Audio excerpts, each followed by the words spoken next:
Sehingga ketika mereka lahir, mereka lebih senang sarapan handphone. Ih gila, generasi gue nganggur 9 juta, nah gue gimana? Stres langsung. Kira-kira bener nggak sih untuk Gen Z ini terkenal orangnya itu boros? Mau tidak mau, iya, karena ya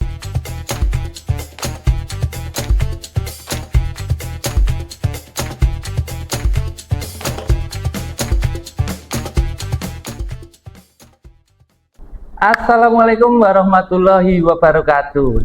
Halo, selamat datang di LH Talk, tempat ngobrol santai tapi penuh makna. Kenalin, saya Agung sebagai host hari ini. Dan hari ini kita bakal ngebahas sesuatu yang super deket sama kita semua, yaitu Gen Z. Yups, generasi yang katanya nih paling digital, paling adaptasi, tapi juga paling gampang overthinking. Bener nggak tuh teman-teman? Di episode kali ini kita bakal ngebahas siapa sih sebenarnya Gen Z itu? Kenapa mereka dianggap beda dari generasi yang lain? Nah, dan yang paling penting, gimana sih caranya biar Gen Z bisa tetap survive, bahkan menjadi orang yang sukses di dunia yang serba cepat dan penuh tantangan seperti saat ini. Dan saya nggak sendirian pastinya ya, hari ini kita ditemenin sama Coach LH ya, yang bakal sharing banyak insight glow up karir dan transformasi masa depan Gen Z. Oke, Coach LH, ya mungkin kita bahas sedikit tentang Gen Z ya. Menurut Coach, apa sih ciri khas Gen Z dibandingkan generasi sebelumnya, Coach? Oke, sahabat LH Talk dan juga teman-teman semua ya. Gen Z atau generasi Z itu kan sebenarnya rangkaian generasi yang sudah dimulai dari beberapa tahun sebelumnya ya. Ada baby boomers, kemudian X, Y, milenial itu, kemudian generasi Z atau Gen Z, lalu generasi Alpha nih, metaverse ya, itu kan sebuah rangkaian. Setiap generasi itu ada perbedaan, ada ciri khusus. Misalkan kenapa dia disebut baby boomers ya, karena mereka umumnya hidup dan lahir pada kondisi perang. Jadi ketika mereka dalam suasana cemas, dalam suasana bahagia, lalu ketika perang selesai mereka begitu bahagianya melahirkan keturunan yang banyak, maka dia baby boomers. Kenapa dia disebut generasi X dan generasi Y, generasi milenial ya, karena generasi X itu mereka cenderung berkutat dalam lingkup internet yang tiba-tiba muncul ya. Mereka kaget, mereka misteri, maka X ya, X-File. Itu versi saya. Kemudian generasi milenial ya, karena masanya milenium atau disebut juga generasi Y. Kenapa? Karena mereka banyak bertanya. Karena banyak bertanya, kondisi zaman berubah pada saat itu. Sebelum-sebelumnya ketika generasi Y itu muncul, kita juga kan mikir juga, how manage to the Y generation, bagaimana sih cara memanage generasi Y. Tapi setelah 15-20 tahun kemudian generasi Z muncul atau Gen Z itu muncul atau Zillennial ini muncul, kita kan berpikir juga gimana sih cara memanage generasi Z. Jadi berbeda kah? Ya pasti berbeda. Berbeda. Generasi Z itu kan umumnya lahir after 2000 ya, setelah 2000 mereka muncul. Pada saat itu apa sih yang kondisi sosial, politik, budaya, demografi dan lain-lain ya, termasuk teknologi yang begitu cepat sehingga ketika mereka lahir mereka lebih senang sarapan handphone, nangis dikasih handphone, jalan pegang handphone, kemudian ngobrol orang tuanya dia juga sibuk dengan handphone. Maka ketika besar, remaja, anak-anak, kemudian dewasa, gawai minded atau gadget minded atau secara IT mereka unggul. Kenapa? Karena sejak lahir memang sudah dididik secara digital. Jadi ciri khasnya ya gampang. Digital dia lebih aware, lebih familiar ketimbang kita-kita. Yang kedua, karena mereka cenderung digital, cenderung gawai minded, maka otomatis ya mayoritas gaya gaul mereka, bicara mereka, kemudian komunikasi mereka dipengaruhi oleh banyak digital. Yang ketiga, dalam hal transaksi keuangan atau pendidikan, mereka lebih cenderung mayoritas memilih yang digital. Karena pergaulan hari-hari mereka, pendidikan mereka, keseharian mereka di digital, mereka agak sedikit relatif kurang peka dibandingkan generasi sebelumnya kalau berhadapan dengan secara langsung face to face.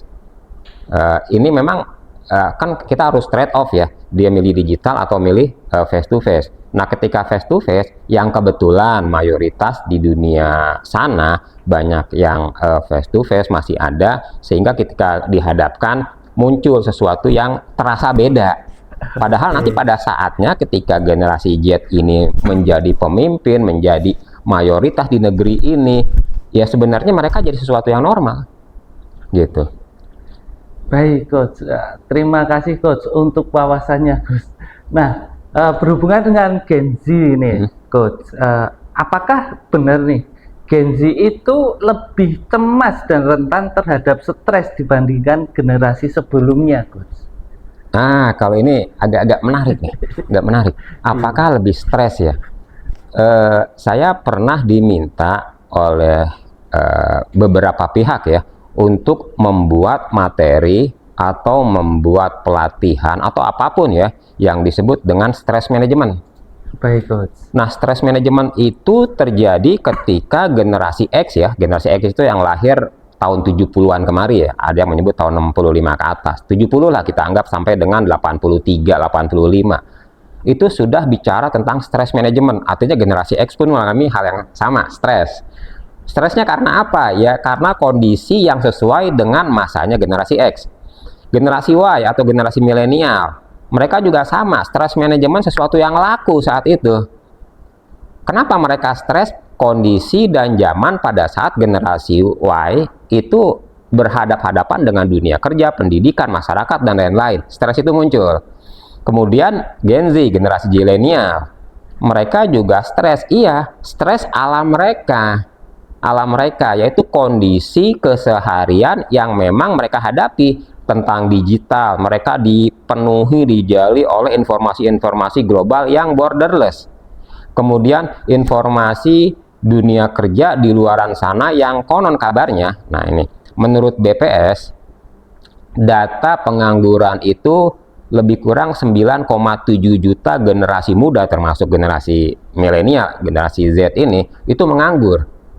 Kalau dulu kita informasi nggak tersebar cepat, nganggur 9 juta kita nggak dengar, tapi sekarang gila, generasi gue nganggur 9 juta, nah gue gimana? Stres langsung. Ya wajar karena cepat sekali materi dan informasi itu sampai. Jadi apakah mereka lebih cepat stres? Secara informasi, ya. Secara informasi karena cepat sekali toh. Begitu. Iya, benar, Coach. Wah, ternyata seperti itu ya, teman-teman Gen Z semuanya. Sebenarnya untuk stres ini nggak cuma Gen Z aja yang ngalamin ya. Mungkin di luar sana sebelum Gen Z ini juga mengalami stres yang sama. Seperti itu ya, Coach, kurang lebih, Coach. Nah, menurut Coach, apakah Gen Z ini terlalu bergantung pada teknologi, Coach? Gen Z apakah terlalu berpatokan pada teknologi? Sebenarnya sih bukan berpatokan kalau menurut saya. Memang masanya mereka ya masanya digital ya. Contoh, saya pernah dengar dulu Bill Gates ya, itu salah satu favorit kita ya, itu tahun 2004-2005 saya lupa tahun pastinya ya, dia pernah bilang begini, ingat satu saat, kata dia itu tahun awal-awal 2000 tuh ya, Coach. Perbankan akan pindah ke dalam rumah kita, ke dalam ruangan kita. Dulu Bill Gates bilang begitu. Kenapa? Karena Bill Gates ahlinya teknologi, dia kan pemilik dari Microsoft ya, jadi teknologi, dia bicara seperti itu. Kapan? Awal-awal tahun 2000. Dan ternyata di tahun 2016 terus sampai dengan sekarang itu benar bahwa perbankan pindah ke kamar kita, bahkan pindah ke handphone kita. Pendapat Bill Gates 25 tahun atau 20 tahun yang lalu benar. Artinya jika mereka menguasai teknologi, hal seperti itu sudah lumrah. Baik. Nah, jadi generasi Z atau Gen Z, apakah mereka bergantung pada handphone, pada digital? Ya sudah pasti, karena sejak 2016 saja transaksi keuangan perbankan pindah ke handphone, lamaran pekerjaan pindah ke handphone, informasi pindah ke handphone, cari temen, scroll up, scroll on di handphone, Iya, ya Coach. otomatis ya wajib bergantung. Termasuk sekarang, nah saya kebetulan juga jadi dosen ya, saya ngajar, tugas saya taruh di Telegram. Kemudian kalau mereka mau bertanya, misalkan silahkan menggunakan medsos yang lain, apakah Line, apakah X, atau Story IG, Reels, atau bahkan kita menggunakan tugas menggunakan YouTube Live ya. Ya artinya memang mau nggak mau mereka wajib bergantung pada digital untuk hal yang berkenaan dengan tugas dan keseharian mereka. Gitu. Oke, Coach. Ya. Oke, Coach. Terima kasih, Coach. Nah, jadi kira-kira, Coach, seberapa besar pengaruh media sosial ini dalam kehidupan sehari-hari Gen Z, Coach? Dalam kehidupan sehari-hari ya. Persis kemarin saya ditanya tuh oleh salah satu trainer di depan. Kalau kami fasilitator, kebetulan mungkin dia masih trainer atau mungkin berarah ke fasilitator. Dia bilang begini, oke para peserta sekalian, coba yuk kalau Anda memiliki problemnya itu macam-macam ya, keuangan kah, perbankan kah, atau kehidupan sosial kah, Anda akan bertanya atau menyelesaikan lewat siapa? Satu, face to face dengan manusia, face to face dengan manusia, apakah itu resepsionis, orang tua, teman, atau yang lainnya. Yang kedua, remote dari greeter kalau dia di institusi, jadi lewat sistem tapi masih manusia, lewat sistem tinggal milih. Yang ketiga, for AI. Kebetulan mayoritas waktu itu milihnya face to face karena mereka bilang, gue punya problem, yang ngerti problem gue ya manusia, karena gue manusia, kata dia gitu. Tapi ketika ada satu yang bilang, kalau saya sih nggak mau direpotin, saya pengennya ya lewat AI. Kenapa? Dengan di AI maka banyak sekali problem yang solusinya sudah ada, karena kan jutaan manusia bahkan miliaran manusia bisa jadi punya problem yang sama. Iya, kemudian solusinya bisa jadi sama. Lalu dibantah dengan yang face to face, belum tentu juga, setiap orang kan punya personalized, punya personal touch dan lain-lain ya. Iya itu mungkin, tapi intinya di situ aja sudah ada fermentasi atau ada segmentasi bahwa digital AI ya memang diperlukan untuk menjawab banyak problem. Tapi kalau yang sifatnya personalized ya tetap face to face ya. Karena saya yakin juga Gen Z satu saat dia pasti mendekati pasangannya, mendekati orang tuanya, mendekati orang-orang terdekat untuk harmonisasi hubungan, harmonisasi problem to solver, atau hal-hal lain yang sifatnya positif. Kalau bahasa mereka namanya green flag gitu lah ya. Nah, artinya itu memang perlu. Baik, Coach. Ya, luar biasa sekali ya. Ternyata emang media sosial ini sangat berpengaruh untuk teman-teman Gen Z nih, apalagi dengan kecanggihan-kecanggihan teknologi sekarang ini ya, Coach ya.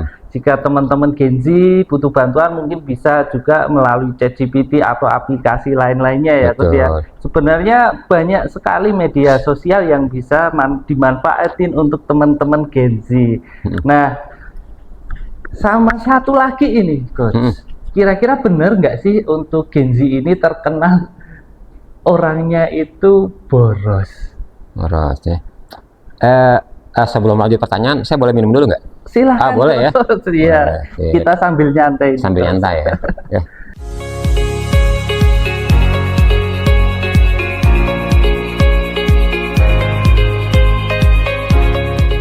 Teman-teman Zilenial, generasi Y boleh sambil minum ya, tapi bayar sendiri.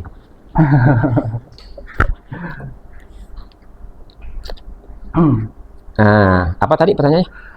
Apakah benar ini teman-teman Gen Z di luar sana ini dikenal orang yang boros, Coach? Generasi Z ya, Gen Z itu dikenal boros ya. Kita perlu dua pendekatan yang berbeda nih. Baik, Coach. Anak saya itu Gen Z udah pasti Gen Z. Itu di luar kota kebetulan. Waktu kita tanya, Bang Ai, di sana minumnya apa? Kalau hari-hari jus atau yang lain ya kita tanya tuh, anak saya marah, dia bilang gimana minum itu, orang minum dia nyebut satu merek yang mungkin harganya relatif murah ya, misalkan apa ya, air putih ditambah apa ya, saya nggak nyebut nama karena ini merek ya, dia nyebut itu air ini aja murah susah kan, transfer sekian di tanggal ini udah mulai nipis, gimana mau boros, nggak mungkin lah. Nah, itu pertama, artinya ada satu kondisi mereka yang nggak boros juga. Yang kedua, mereka apakah mereka boros untuk kondisi yang berbeda? Iya, karena kan handphone di tangan mereka. Ya sama saya kayak seperti kita ya, pekerjaan ada di handphone, pendidikan ada di handphone, kemudian tugas-tugas kesehatan ada di handphone, appointment terhadap mitra kerja ada di handphone. Sehingga kalau kita jalan 1 kilometer dari rumah, kita handphone ketinggalan, maka yang kita lakukan balik lagi. Tapi kalau dompet ketinggalan kita biarin. Kenapa? Ada uang di handphone ya.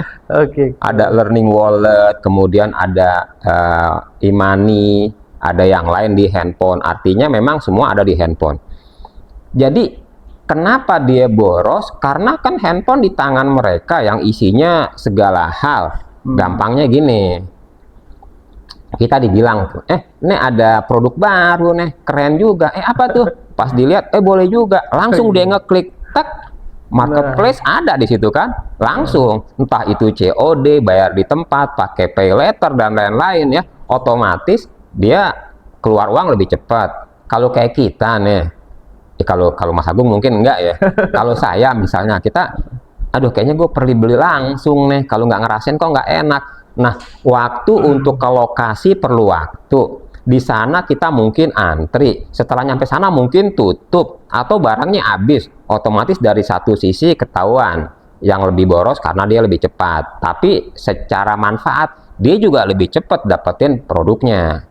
Kalau memang produknya sesuai, kalau nggak sesuai berarti saya beruntung karena saya nggak dapat, maka kerugiannya saya nggak ada. Sementara yang ini ada. Jadi kalau dari sisi keborosan, mau tidak mau, iya, karena yang pegang handphone lebih banyak mereka, gitu. Oke Gus, luar biasa. Berarti ini sebenarnya untuk godaan ini lebih karena semua akses itu untuk belanja itu lebih cepet mudah, sih ya, lebih betul. cepat ya Gus ya.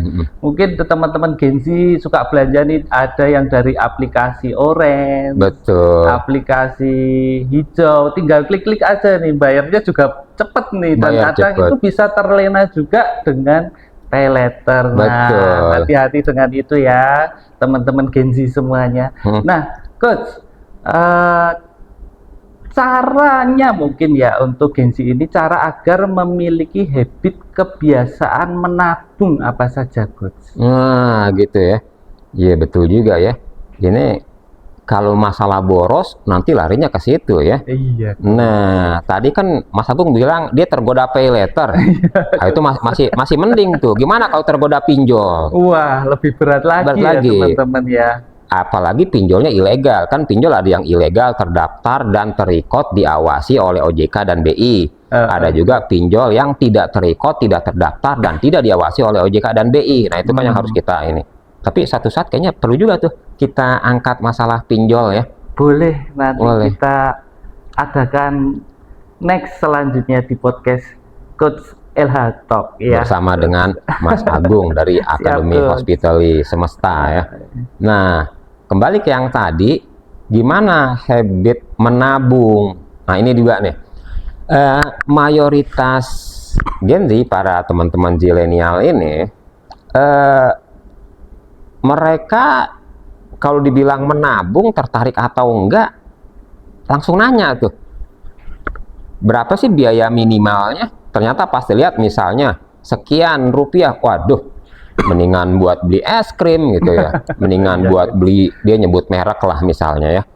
Itu kan ada sesuatu hal yang mungkin nanti menjadi tantangan tuh bagi para pengelola keuangan, pengelola tabungan, pengelola banking, pengelola lembaga-lembaga ya.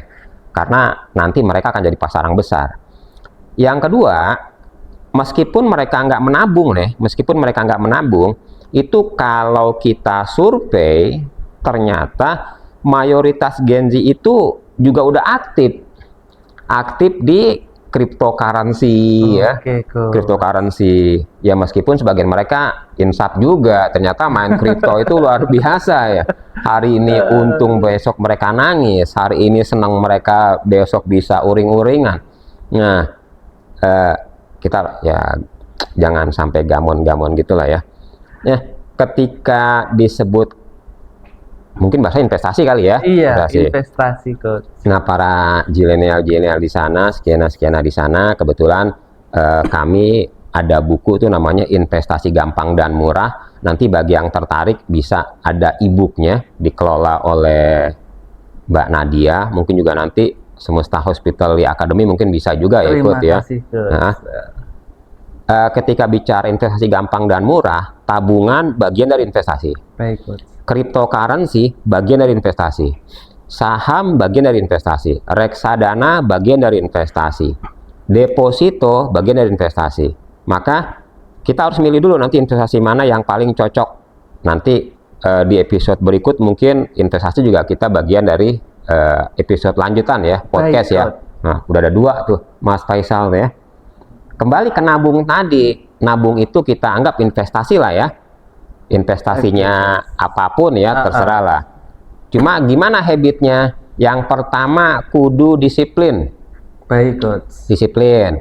Misalnya, nah nek teman-teman zilenial di belakang layar situ ada Mas Faisal, dia Gen Z juga. Dia baru lahir kemarin sore. Ya beberapa belas tahun yang lalu lah.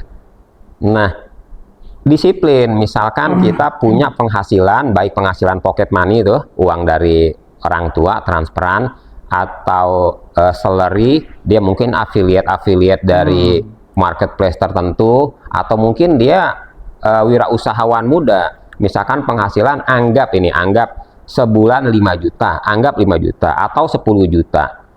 Kita kurang-kurangin dikit tuh, kurang-kurangin dikit. Baik, coach. Pengeluaran dia sebulan kalau 5 juta anggap 80%-nya berarti 4 juta. Kalau 10 juta berarti 8 juta. Kan masih ada sisa 2 juta tuh. Dari 2 juta pastikan teman-teman punya dana darurat. Oke, coach. Dana darurat anggaplah 1 juta bagi yang tinggal 2 juta penghasilannya. Tapi bagi yang 1 juta 500.000. Berarti kan ada tuh. Bagi yang 5 juta masih ada 500.000 sebulan. Setelah seluruh pengeluaran dan dana darurat kita keluarkan. Bagi yang penghasilan 10 juta berarti seluruh pengeluaran plus dana darurat dikeluarkan masih ada tuh 1 juta dan 500.000 ya. Baik, coach. Kita anggap yang terkecil aja yang 5 juta lah sebulan. Maka 500.000 itu kan udah nggak bisa diutak-atik. Nggak bisa diutak-atik, udahlah. Kalau emang pengen makan-makan yang enak-enak, ya kalau bahasanya Mas Faisal itu ya split bill aja lah, sendiri-sendiri dulu lah, nggak usah bayar-bayarin orang. Kalau emang kita belum hebat-hebat banget ya, sesekali boleh pas lagi pre-birthday, lagi acara bagus ya, lebaran boleh, tapi jangan tiap hari. 500-nya taruh, boleh di tabungan, boleh di reksadana, boleh di investasi yang lain. Kalau masih kesulitan, gampang, datang aja nih di sekitar Ciputat sini kan ada Bank Mandiri itu, dan juga bank pemerintah lain atau lembaga keuangan terpercaya lain, datang aja. Misalnya ke Bank Mandiri, datang aja ke cabang UIN. Nah, UIN kan ada cabang Bank Mandiri atau cabang BSI, Bank Syariah, atau kemanapun lah ya.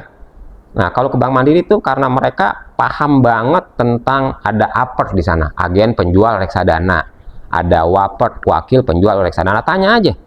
Saya punya uang 500.000 sebulan. Saya bagusnya di tabungan, deposito, reksadana, saham, atau yang lain. Nah, nanti diarahin tuh. Kalau mau saham, ada aplikasi namanya MOS atau Growin. Kalau dia mau reksadana, ada Livin. Kalau mereka mau tabungan, bisa buka di tempat. Bukanya di handphone. Oke, coach. Jadi, tapi advice-nya bisa ngobrol. Kalau nggak suka face to face, ada juga advice-nya lewat digital, namanya chatbot Mita. Tinggal tanya aja, saya punya uang 500.000 sebulan. Apa yang harus lakukan? Dijawab semua tuh. Yang penting habitnya disiplin. Baik, coach. Karena hanya dengan 100.000 ternyata kita udah bisa bermain saham, udah bisa bermain reksadana, udah bisa nabung di tempat lain. Apalagi 500.000, berarti kan 5 kali lipat. Artinya bisa lah itu. Baik banget, coach. Jadi teman-teman ini bisa mulai menabung ya, mau dari reksadana atau dari tempat-tempat yang lain ya, atau investasi ya coach Betul. ya. Nah, coach, ini ada yang tanya nih coach, ketika gaji saya 5 juta coach, berapa persen kira-kira yang bisa saya investasikan ke reksadana atau ke investasi yang lain coach? Oke. Saya perlu minum lagi nih. Ternyata Oke, haus Coach. juga ya, teman-teman milenial ya, sambil minum ya. Karena air putih menyehatkan. Ya sebenarnya ngirit sih, tapi nggak apa, menyehatkan kok. Karena Ronaldo aja kan air putih juga. Iya, Coach. Nah, berapa persen sih yang pas buat investasi? Coach. Kalau secara konsep ada ya, secara konsep ada. Ada konsep 10, 20, 10, 20, 30, 40. 40 itu kalau dia punya 5 juta ya, berarti 40% dikali 5 juta berapa tuh? Kurang lebih 10% kali 5 juta, 500.000 coach, Ya, kurang berarti, lebihnya coach. berarti kalau 40%, 40% 2 juta. 2 juta. 2 juta ini buat kehidupan hari-hari. Makan, beli bensin. Kalau pengen makan di yang apa, nasi kapau yang agak sedikit mahalan, boleh, berarti harus kurangin yang lain. Pokoknya 2 juta itu buat hari-hari. Oke, coach. Nah, 30% dialokasikan buat kredit. Oke, Misalkan Mas Faisal nih pengen kredit motor, kredit rumah, kredit kereta api ya. Itu yang 30%, 30% kali 5 juta berarti 1,5. Kan masih ada tuh 20 sama 10. Nah, yang 10% itu misalkan Mbak Nadia atau teman-teman milenial di sana tuh ceritanya nih wajahnya wajah-wajah soleh ya, wajah-wajah soleha. 10% untuk kebaikan. Dia boleh zakat di Mandiri Amal Insani atau di tempat-tempat lain ya, di Bakti Pemuda, atau mungkin Semesta Akademi punya lembaga tersendiri untuk kebaikan ya. Baik, coach. Nah, itu taruh di situ 10% tuh. 20%-nya investasi, menabung atau yang lain. Jadi 20%. Siap. Nah, 20%. Makanya tadi dibilang Bank Mandiri 100.000 pun boleh investasi tuh. Boleh dia diputar, boleh dari Mandiri Tabungan Rencana, bisa investasi ke sana dan lain-lain. Itu cuma 100.000, apalagi 500 itu kan tinggi sekali. Nah, yang kedua, gimana kalau ternyata pengeluaran dia besar sekali, 40% nggak cukup, ternyata 2 juta nggak cukup, ya nggak apa-apa, berarti kreditnya dikurangin. Kredit jangan 30%, 20% aja dah, berarti pengeluaran bisa 50%. Jadi gimana caranya? Kalau dia mau kredit motor, misalnya kredit motor itu dia 2 tahun misalnya, dipanjangin jadi 3 tahun. Kalau 3 tahun kan angsuran lebih murah. Iya. Murah, maka angsuran yang diperkecil. Ternyata motornya udah terlanjur besar. Pengeluaran naik, kemudian kreditnya naik.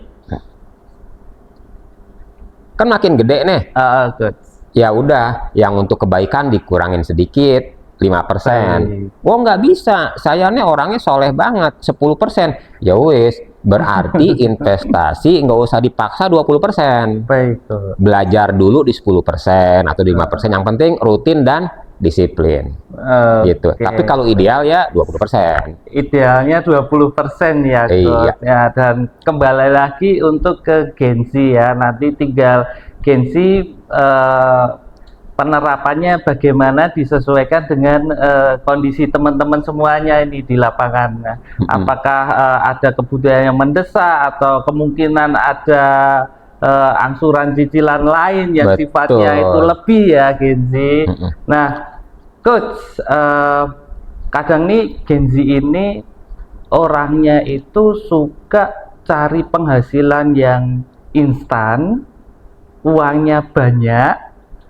Terus ada juga yang bilang Genzi ini pengennya nyantai tapi digajinya banyak. Menurut Coach gimana ini, Coach? Gimana ya? Bawa ini enggak gadget? Oke. Ada ya. Coba kita lihat karakter Genzi atau kenapa sih generasi muda sekarang itu menurut BPS penganggurannya tinggi? Oke, Coach. Jadi kita berdasar by research lah ya, kita lihat.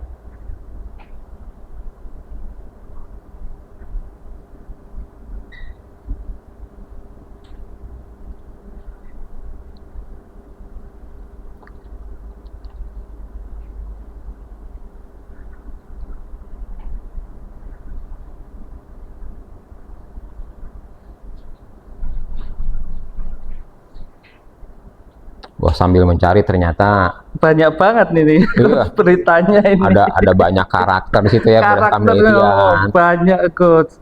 Nah, ini kembali ke berita-berita juga banyak banget Banyak ini ya, kita sebut satu lah. Ternyata yang live juga banyak yang tanya tuh ya, investasi emas yang melonjak ya, kemudian instrumen yang tepat untuk Genji berinvestasi. Berarti kita perlu sesi tambahan nanti itu, sesi investasi, kemudian tadi sesi tentang cross generation, lalu tadi ada sesi pinjol ya. Wah, kita udah punya 3 sesi berikut nanti ke depan ya.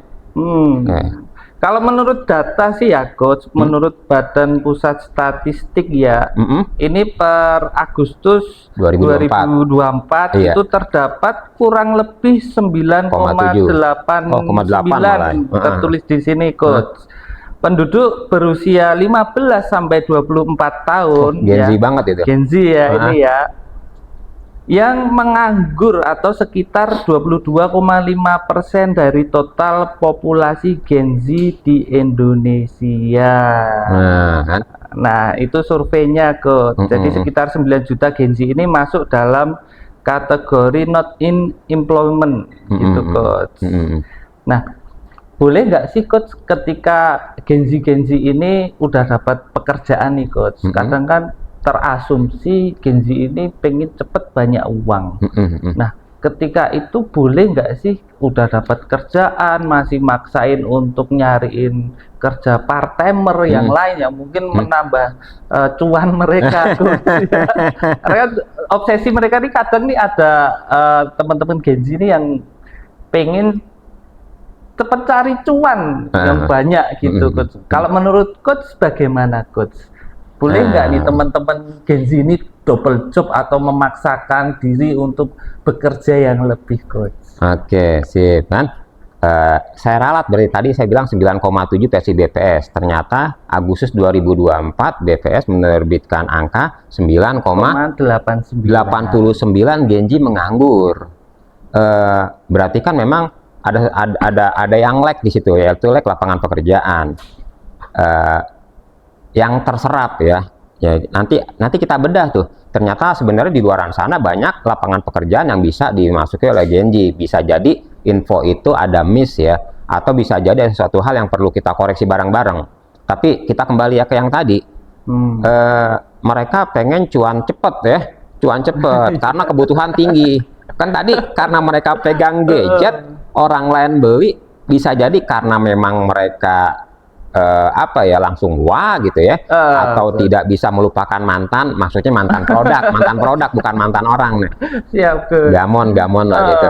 Nah, ternyata mereka beli atau mereka pengen ikut pendidikan. Kan sekarang pendidikan di online banyak tuh. Mulai dari 50.000 sampai dengan yang jutaan, begitu mudahnya, termasuk kemudahan bayar pakai pay later dan lain-lain. Mereka terdesak oleh kondisi. Lalu ketika bekerja terutama after COVID kan sebenarnya ekonomi belum pulih-pulih banget ke normal ya dibanding sebelum COVID kan. Berarti penghasilan bisa dibilang tidak sebaik sebelum COVID. Nah, itu kan harus diakui ya, otomatis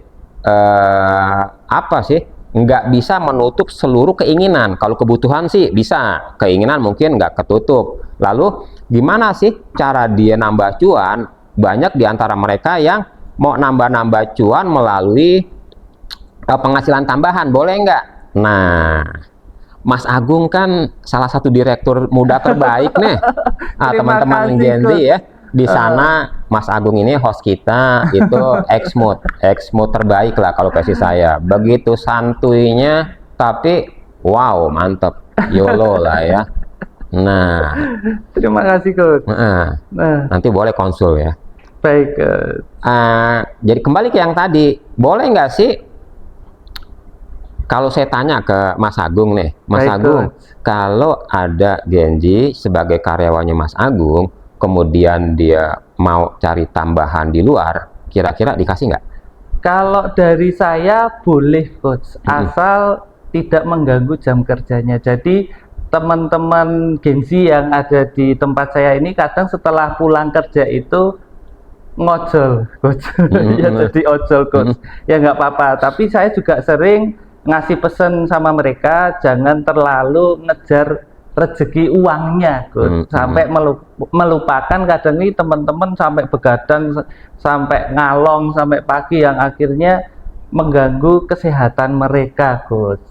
Kalau saya welcome asal tidak mengganggu jam kerja sama tidak mengganggu kesehatannya, Coach. Sip, good, exactly, betul. YOLO itu perlu, tapi, nah kembali lagi teman-teman Genzi nih, nyari cuan lebih boleh, boleh. Nah ini sebelum saya lupa, ini ternyata Genji yang banyak mencari cuan di luar itu mereka banyak generasi strawberry dan generasi sandwich. Baik. Nah, mungkin nanti masuk lagi tuh, nanti episode berikut tuh udah nambah tuh berapa episode ya. Nah, jadi ketika cuan, boleh nggak dia nyari cuan di luar? Boleh banget, syaratnya satu, main income-nya wajib dijaga, nggak boleh diganggu. Misalkan yang teman-teman kerja di tempatnya Mas Agung, atau kerja di tempat saya, atau kerja di Bank Mandiri, atau di Mandiri Amal Insani, boleh nggak kerja di luaran? Boleh, syaratnya pekerjaan main income-nya di Bank Mandiri, di tempatnya Mas Agung, di Akademi Semesta Hospitality, atau di tempat Bank Mandiri, atau di tempat saya, tempat yang lain, main income-nya dia di situ, karir dia di situ, tuh harus dijaga tuh. Dia misalkan masuk jam 7 sampai jam 5, jam 8 sampai jam 6, atau apapun lah ya, itu harus penuhi dulu tuh. Kalau Mas Agung minta kerjaan 3, kasih 4. Mas Agung kasih kerjaan 4, kasih 5. Kalau memang kerjaan 5, kasih 5 plus inovasi. Kemudian masih ada waktu. Nah, masih ada waktu itu yang gunakan untuk cuan. Ternyata waktunya habis, kan ada waktu istirahat tuh. Ketimbang ngobrol nggak jelas, jadikan obrolan bercuan. Ketimbang makan sambil bercanda, jadikan makan bercanda bercuan. Kan ada affiliate di marketplace tuh, itu kan bisa, nggak mengganggu. Lalu tadi Mas Agung bilang, jaga kesehatan, boleh ngojol, boleh, jadi jangan sampai ngalong. Karena ketika ngalong, besok pagi jam 9 Mas Agung nagih, yuk kita kerja, ternyata udah lemah. Berarti nggak mencapai KPI yang diharapkan. Jadi jaga kondisi itu. Setelah jaga kondisi, sisanya baru masuk ke cuan tambahan, tidak mengganggu main income. Kalau memang masih ada, oke. Kalau memang belum dapat, konsul ke teman-teman yang sudah relatif berpengalaman, atau generasi sebelumnya, atau orang tua, atau siapapun. Jadi boleh-boleh aja, yang penting main income-nya wajib dijaga, karena disitulah karir kita. Begitu, Mas Agung. Coach. Terima kasih, Coach. Ya, untuk teman-teman itu tadi ya, boleh kok kalau kalian mau cari tambahan cuan atau mau job-job part-time ya di luar pekerjaan utama ya. Itu pesan-pesan dari Coach. Nah, nih Coach, ada yang tanya lagi, Coach. Lewat live ya? Pertanyaan dari ini, live ya? Ada yang tanya nih, ketika mereka udah punya tabungan, udah punya kerjaan yang mapan nih, terus gimana sih investasi yang lagi melonjak sekarang ini di bidang investasi emas, Coach? Menurut Coach gimana ini? Investasi emas ya? Sebenarnya investasi emas itu agak unik. Saya memang nggak terlalu menguasai, karena yang lebih menguasai istri saya. Istri saya tuh jago banget bicara emas. Hari ini berapa, besok berapa, harus gimana ya. Tapi secara umum begini, kan kita sama-sama pemula ya. Emas itu sangat bergantung dengan dunia luar, globally. Misalkan Trump bicara tarif 45%, 120% buat China, naik ke 145, lalu 245 terus. Maka otomatis emas akan ngikut tuh. Di tengah ketidakpastian. Justru saham ambruk. Baik, Coach. Jadi kemarin waktu saham ambruk saya ikut nyerok. Ternyata dalam sehari dapat 2 juta, alhamdulillah kan. Baik, tapi pajak dan lain-lain sudah kita bayar. Baik. Nah, investasi yang pas untuk saat ini ya, apakah emas tepat atau enggak? Nah, teman-teman, sebelum berinvestasi, pastikan kita secara profile customer adanya di mana. Nanti teman-teman kalau memang bingung, boleh tanya ke kami di LH Talk atau boleh datangnya aja kantor cabang Bank Mandiri atau BSI, Bank Syariah Mandiri atau Mandiri Sekuritas, tanyain, gue ini umur sekian, punya penghasilan sekian, tapi gue kalau nonton drakor nangis mulu. Berarti kan masuk kategorinya tuh moderat banget. Investasinya apa? Silakan ditanya, nanti hasilnya dapat. Yang kedua, oke Coach, itu jadi pertanyaan dari follower IG-nya Coach atas nama Mas Rizky ya. Mas Rizky, halo. Coach, sama ada pertanyaan lagi dari Mas Rizky, apakah menandakan adanya inflasi setinggi itu juga? Ya. Sebenarnya kalau kita ngomongin inflasi agak beda ya, karena inflasi itu apa sih? Inflasi itu harga secara keseluruhan naik dan berlaku umum. Misalkan gini, di Ciputat sini dari seluruh ruko nih harga naik, tapi di kafenya Mas Agung nggak naik, berarti bukan inflasi. Baik. Karena nggak umum kan, nggak menyeluruh. Atau di seluruh Ciputat naik, tapi di sebelah sana di Pondok Pinang nggak naik, ya berarti nggak inflasi. Nah, harga emas naik melonjak, bunganya naik, tapi harga di warteg, harga di kaki lima nggak naik, bukan inflasi. Jadi kalau disebut inflasi atau enggak, secara umum kita belum bilang. Nah, makanya kan kalau BPS tuh, Badan Pusat Statistik, menetapkan inflasi, mereka turun ke lapangan di seluruh provinsi, kabupaten, kota, kecamatan, beli produk-produk yang memang keseharian dibutuhkan oleh masyarakat, kayak cabai, bawang, beras, gula, minyak, dan lain-lain, baru ditetapkan. Jadi nggak bisa kita bilang inflasi hanya gara-gara harga emas naik, nggak bisa. Oke. Tapi kalau bisa dibilang ini adalah resiko, yes, karena high return equally by high risk. Kalau memang teman-teman pengen investasi yang melonjak tinggi, siap-siap juga turun terjun bebas tanpa parasut. Oke, gitu. Jadi investasi emas sekarang anggaplah pastikan besok naik. Tapi kalau teman-teman merasa besok nggak terlalu naik, ya udah masuk aja ke Pegadaian atau Pegadaian Syariah, misalkan di cabang Keramat Raya tuh, Jakarta Pusat, datang aja, Bu Yuli, saya nabung di tabungan emas. Itu murah tuh, 10.000, 20.000 sampai 100.000 boleh. Jadi kita nggak terlalu was-was. Kenapa? Di sana ada ahlinya. Baik, begitu. Oke. Demikian dari jawaban Coach LH, semoga bisa membantu Kak Rizky ya. Terus Coach, kita kembali ke Genzi lagi ya. Masih Coach. ada ya? Ternyata teman-teman yang lain aktif juga nanya ya. Iya. Makasih teman-teman yang lain. Nah, ini kira-kira ada nggak ini Coach tips buat teman-teman Genzi saat interview di sebuah perusahaan untuk mencari kerja nih Coach? Kira-kira ada tipsnya nih biar mereka ini mudah diterima kerja. Tipsnya bagaimana Coach? Nah, oke, teman-teman Genzi, teman-teman Gen milenial atau siapapun yang mencari kerja ya, perlu dipastikan bahwa seleksi itu biasanya disebut ada manajemen rekrutmen ya, di HR atau human capital. Rekrutmen itu nggak semata interview, jadi rangkaiannya banyak dan hampir seluruhnya itu sifatnya psikologi. Jadi nggak bisa kita bilang kita bagus di psikotes lalu nanti interviewnya gimana gitu, enggak.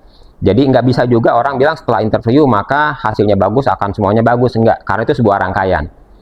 Tapi kalau kita mau ditanya pemilik perusahaan, misalkan Mas Agung nih selaku direktur di kafe ini atau Semesta Academy, atau di Bakti Pemuda, atau di saya di LH Pro, atau di Muftis Cake, atau di Bank Mandiri, atau dimanapun ya, kalau ditanya perusahaan, pimpinannya, manajernya, atau direksinya, mereka akan bilang, lo generasi Z, generasi Y, generasi X, generasi baby boomer, atau siapapun lo yang mau kerja di gue, ya nyesuaiin dong sama gue. Gitu nggak kira-kira? Oke, ya Coach. Nah, bagi generasi Z, Genji, sesuaikan diri kita adaptasi dengan perusahaan di tempat kita menuju. Jadi, jawaban ikuti apa maunya mereka. Dan sebelum masuk ke perusahaan mereka, baca dulu deh. Agung Cafe, Semesta Academy, Bakti Pemuda, Bank Mandiri, LH Pro, Muftis Cake. Itu apa aja produknya? lokasinya di mana, punya berapa cabang, kapan mereka ramai, kapan mereka dibutuhkan, berapa pegawainya, apa yang mereka harapkan, KPI-nya bagaimana. Setelah dapat itu semua, baru kita ikut seleksi, termasuk wawancara. Yang kedua, wawancara itu teman-teman mau jawab apapun, itu gestur kan kelihatan. Ya emang sih di TikTok itu banyak banget. Kalau ditanya ini jawabannya ini, tanya ini jawabannya ini. Itu kan bukan hafalan. Iya. Karena interviewer itu ketika mereka bertanya, matanya diperhatikan, gestur diperhatikan, kemudian face language diperhatikan ya. Namun memang ada tipsnya sedikit. Jangan egosentris. Wah nggak bisa, saya harus pulang jam 8. Enggak, bilang misalkan kalau memang di tempat Bapak membutuhkan jam kerja 8 sampai jam 5, kami akan mengikuti. Namun mohon arahannya jikalau ada sesuatu hal yang kurang dari kami. Seperti itu. Oke, Coach, luar biasa, Coach. Terus tipsnya lagi, Coach, ketika Gen Z ini ya, tips praktis dan mindset keren untuk Gen Z biar bisa jadi orang sukses, Coach. Wah, tips keren ya. Aduh, gimana nih ya? Bahasa keren itu gini, teman-teman Gen Z ya. Diakui atau enggak, generasi Y, ya, Gen Y, generasi milenium, generasi X, dan generasi baby boomer, pasti mereka lebih pengalaman. Setidaknya dari sisi usia mereka lebih tua. Gitu. Dari sisi pengalaman mereka lebih banyak. Dari sisi hal yang lain mereka lebih punya jam terbang tinggi. Otomatis mereka lebih oke lah ya, lebih keren lah. Nah, makna keren itu bukanlah, nah misalkan saya, Kang LH, makna keren bukan versi saya, melainkan versinya Mas Agung terhadap saya, versinya Mas Waisal terhadap saya, versinya Nadia, Hafiz, Randy, atau teman-teman saya di luaran sana, masyarakat di luaran sana, customer di luaran sana terhadap saya. Mereka bilang keren, maka saya keren. Artinya versi yang lain ya. Nah, jadi kalau dibilang tipsnya adalah satu, kita nggak boleh mengisolasi diri. Kalau zaman mengharuskan kita berpindah ke digital, kita harus ikut. Nah, saya sebagai fasilitator tadinya kan murni 100% di kelas. Tiba-tiba ngajar sekarang via Zoom, via Gmeet, via ini. Saya harus ngikut, belajar. Setelah belajar masih kurang. Ada tip praktis untuk dialog. Saya belajar Miro, belajar Mentimeter, belajar Quizzes, belajar Padlet. Kemarin juga belajar yang lain harus. Kemudian ketika kita mau cari informasi, tadinya hanya di Google. Sekarang ada pilihan lain, ChatGPT, DeepSeek, Gemini, Meta, kan? Iya. Kita harus ngikut. Nah, kalau kita sudah ngikut, berarti kita udah keren. Siap, tuh. Yang ketiga, ingat, Gen Z tahun ini, tahun besok, sampai 5 tahun ke depan, bahkan seterusnya, akan menjadi orang tua, akan menjadi kepala keluarga, akan mendidik anak. Nah, keren kalau kita sudah siap ke arah sana. Oke, terima kasih, Coach. Dan jangan lupa Gen Z nggak usah pusing, nggak usah stres ya, Coach. Iya, Kita betul semuanya sekali. bareng-bareng ya di sini. Betul. Oke, Coach, kita nggak terasa nih udah hampir 1 jam Wah, hampir 1 jam ya. masalah Gen Z ya, Coach ya, luar biasa hari ini ya. Terima kasih, Coach, buat insight-nya, terus buat saran-saran teman Gen Z ya. Buat teman-teman Gen Z boleh dicoba saran-sarannya dari Coach LH ya. Oke, jadi itu tadi obrolan kita seputar Gen Z ya, teman-teman Gen Z semuanya. Dari ngobrolin ciri khas Gen Z sampai kebiasaan belanja online yang kadang bikin dompet kalian itu nangis ya. Kita udah bahas juga banyak banget hari ini. Terus buat teman-teman semuanya jangan lupa tiap generasi itu punya peran pentingnya masing-masing.